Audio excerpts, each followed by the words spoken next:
Bonjour, je me présente, Jean Jouzel, je suis spécialiste de l'évolution du climat.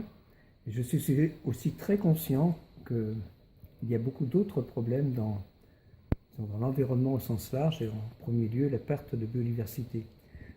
Cette perte de biodiversité, elle est déjà extrêmement visible au niveau global. Les spécialistes parlent de la 6e extinction, mais aussi disons, dans notre vie de tous les jours, on parle de diminution de la population d'oiseaux très nette depuis 30-40 ans au cours des dernières décennies, mais aussi des insectes. Et voilà, et bien sûr la faune, la flore sont affectées, non seulement dans les espèces emblématiques, mais aussi dans, je dirais presque dans notre vie de tous les jours. Alors, cette perte de biodiversité, évidemment, c'est un problème très important pour moi, parce qu'il y a tous les services écosystémiques, et une des choses qui me semble important, et quand on regarde l'ensemble en fait, des problèmes environnementaux, que ce soit climat, biodiversité, pollution, ressources en eau, sécurité alimentaire, je dirais plus généralement, et qui sont ne serait-ce que l'érosion des sols, tous ces problèmes sont liés entre eux.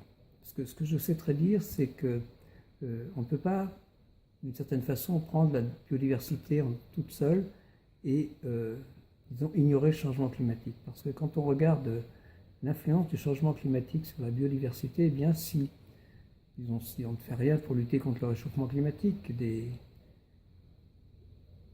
températures de 4 à 5 degrés plus chaudes qu'aujourd'hui à la fin du siècle, on constate que pour la moitié des espèces, faune, flore, la capacité de déplacement est inférieure à la vitesse de déplacement du climat.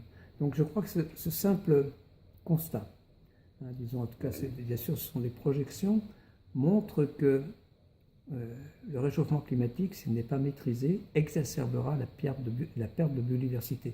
Alors qui est bien sûr due à beaucoup d'autres choses, pour le moment, disons, à l'industrialisation, à l'agriculture qui se modernise, à toutes ces pratiques, et puis bien sûr aussi à l'utilisation de produits phytosanitaires. Voilà, donc on en connaît les causes, on ne sait pas la maîtriser. Il y a aussi bien sûr je dirais, l'explosion de la démographie sur la planète qui d'une certaine façon rend difficile la coexistence, on voit bien en Afrique ou même dans nos régions, de certaines espèces avec l'humanité qui ne cesse, elle, de s'étendre. Donc on voit bien ces problèmes, et je crois que si je souhaite donner un message très brièvement, c'est que si on veut régler les problèmes environnementaux auxquels on fait face, il faut les prendre dans leur ensemble. Il ne faut pas dire on va régler la sécurité alimentaire et puis après on verra le réchauffement climatique ou la biodiversité. Il faut vraiment les traiter dans leur ensemble, et c'est ça mon message principal.